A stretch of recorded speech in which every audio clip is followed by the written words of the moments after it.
En la clase de hoy hablaremos de números complejos. Hoy hablaremos del número i, el número que relaciona la raíz cuadrada con los números negativos, hasta ahora para nosotros incompatibles. El conjunto de números complejos es el conjunto más grande de números que tenemos. Hasta ahora solamente habíamos trabajado con los números reales. En realidad habíamos trabajado con números complejos, ya que los reales son números complejos. Son números complejos muy particulares. Son números complejos que la parte imaginaria vale 0, como veremos más adelante. Pero ¿por qué estudiar los números complejos? ¿Por qué vamos a complejizar nuestro conjunto de números? Sencillamente porque necesitamos resolver problemas. Con la existencia de los números complejos podemos resolver problemas reales de una forma mucho más sencilla. Podemos estudiar las ecuaciones diferenciales y resolverlas de ciertos sistemas, por ejemplo, una masa resorte, un amortiguador. Podemos, por ejemplo, saber cuáles son los vectores de corriente y las tensiones en los circuitos de electricidad, en las cuales se representa a las impedancias como números complejos. Es por eso que los números complejos nos ayudan a modelar y a entender las ecuaciones de la realidad. Dijimos entonces que los números complejos nos permiten solucionar problemas que en el campo de los números reales no tienen solución. Supongamos, por ejemplo, la ecuación x cuadrado más 1 igual a 0. La función x cuadrado más 1, si uno la grafica en un par cartesiano, es una parábola que está desplazada en 1 en la dirección de las y. Evidentemente, esta función no corta el eje de las x en ningún punto. Por lo tanto, no tiene ningún valor real. No existe ningún x tal que elevándolo al cuadrado y sumándole 1 me dé 0. Eso es imposible dentro del conjunto de números reales. Supongamos que nosotros despejamos la ecuación. Trabajando y operando obtenemos que x cuadrado es igual a menos 1. Si continuamos operando vamos a ver que x es igual a más menos raíz de menos 1. ¿Pero cómo? ¿No era que raíz de un número negativo no existía? Hasta aquí era cierto. No existía en el campo de los números reales. Pero dentro de los números complejos sí existe. ¿Por qué? Porque raíz de menos 1 es nuestro amigo i, la unidad imaginaria. Estamos en condiciones entonces de definir la unidad imaginaria, el número i. I es tal que elevándolo al cuadrado es igual a menos 1. O i es igual a raíz de menos 1.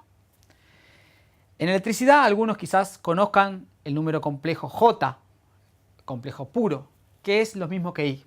La razón por la cual los eléctricos o electrónicos llaman J en vez de I es simplemente para diferenciar o para dejar a la letra I para expresar intensidad. Veamos ahora cómo con ayuda del número I podemos calcular la raíz cuadrada de cualquier número. Por ejemplo, supongamos que tenemos que resolver la ecuación x cuadrado igual menos 16. Operando y aplicando propiedades de potencia, podemos demostrar que x tiene la solución más menos 4 por i. En general, entonces, podemos ver que si menos r es negativo, entonces la raíz principal de menos r será i por raíz de r.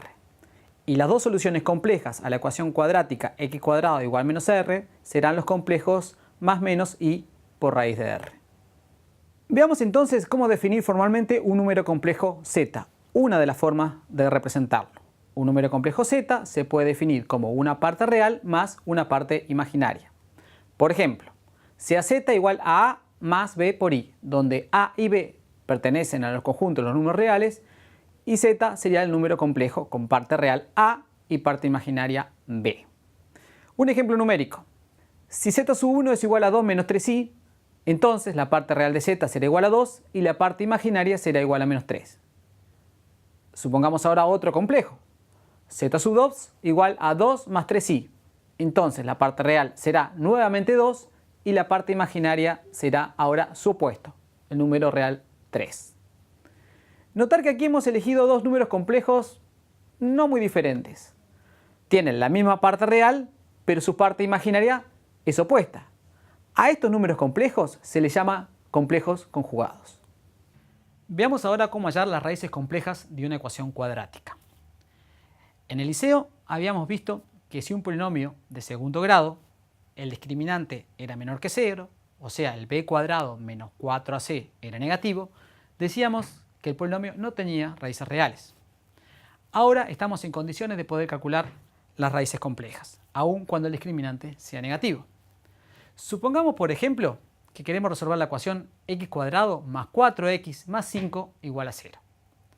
Entonces, aplicando Bhaskara, x es igual a menos 4 más menos raíz cuadrada de 4 al cuadrado menos 4 por 5, todo eso sobre 2.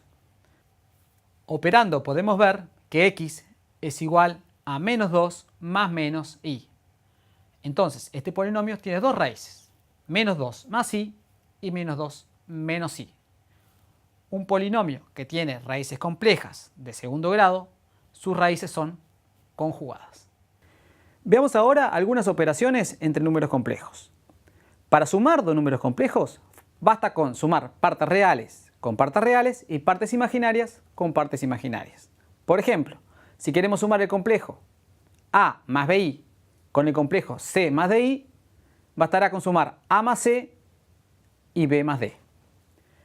Para restar, básicamente lo mismo. La resta es la suma del opuesto. De esta forma, el complejo resta a más bi menos c más di será a menos c, parte real, b menos d, parte imaginaria.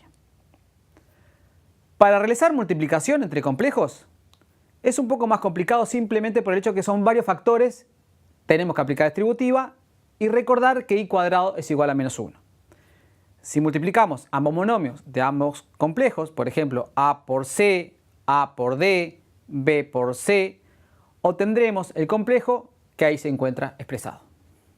Veamos algunos ejemplos numéricos. Queremos sumar el complejo 2 más 3i más el complejo menos 5 menos i. Eso nos dará 2 menos 5, parte real, y 3 menos 1 como parte imaginaria. El resultado es menos 3 más 2i. Ahora supongamos que queremos restar los mismos complejos. 2 más 3i menos 5 menos i. Como parte real obtendremos 7 y como parte imaginaria obtendremos 4. Si los multiplicamos esos dos, o sea, multiplicamos los complejos 2 más 3i por menos 5 menos i, aplicando distributivas y teniendo en cuenta que i cuadrado es igual a menos 1, llegaremos al complejo menos 7 menos 17i. Veamos ahora la división entre números complejos. Queremos dividir el número complejo a más bi entre el número complejo c más di. Para ello vamos a multiplicar el denominador por su conjugado, o sea, el denominador c más di por c menos di. Pero si multiplicamos el denominador, tenemos que también multiplicar el numerador para que la fracción no se altere. El resultado es el que tienen en pantalla, producto de aplicar distributiva en el numerador y el denominador, y siempre recordando que i cuadrado es igual a menos 1. Vamos ahora a representar gráficamente los números complejos. Supongamos que tenemos el número imaginario i. ¿Dónde lo ubicamos? Habíamos visto que la recta real se podía representar como una recta que va desde menos infinito hasta más infinito, donde a cada punto de la recta le corresponde un valor real. Pero el número complejo i, ¿dónde lo podemos ubicar? Evidentemente no entra en la recta real y no podemos hacerlo. Para ello vamos a tener que crear un nuevo eje, un eje imaginario. Por eso no se habla de eje complejo, sino que se habla de plano complejo. El plano complejo es un par cartesiano de eje ortogonales, es decir, perpendiculares entre sí, donde en el eje de las abscisas o de las x se representa la parte real y en el eje de las ordenadas se representa la parte imaginaria. En el eje de las ordenadas están todos los múltiplos de i. 1 por i, 2 por i, raíz de 2 por i, pi por i, menos pi por i. En este plano, cada complejo representa un punto. Por ejemplo, el complejo 1 más 2i tendrá coordenadas 1 parte real, 2 parte imaginaria. Entonces, podemos decir ahora sí que los números reales son su conjunto de los números complejos, el conjunto más grande que la humanidad ha inventado, que el hombre ha creado. Los números reales son números complejos que la parte imaginaria vale 0 y que se encuentran sobre el eje real que hasta ahora conocíamos. Con esto hemos concluido el diagrama de Venn, el diagrama de conjuntos. Habíamos visto los conjuntos de números naturales, después habíamos visto que los naturales estaban incluidos los enteros, a su vez los enteros estaban incluidos los racionales estaban incluidos en los reales, había reales que no eran racionales, por ejemplo el número pi, el número e, y ahora estamos incluyendo los números complejos por afuera, aquellos números que no son reales, los imaginarios puros y los complejos que tienen parte real y parte imaginaria. Además, existen otras formas de representar los números complejos. Los números complejos se pueden representar con parte real más parte imaginaria, como par ordenado. pero también se puede representar en forma trigonométrica, en forma polar, en forma de exponencial compleja. Pero eso lo veremos en los ejercicios prácticos a continuación.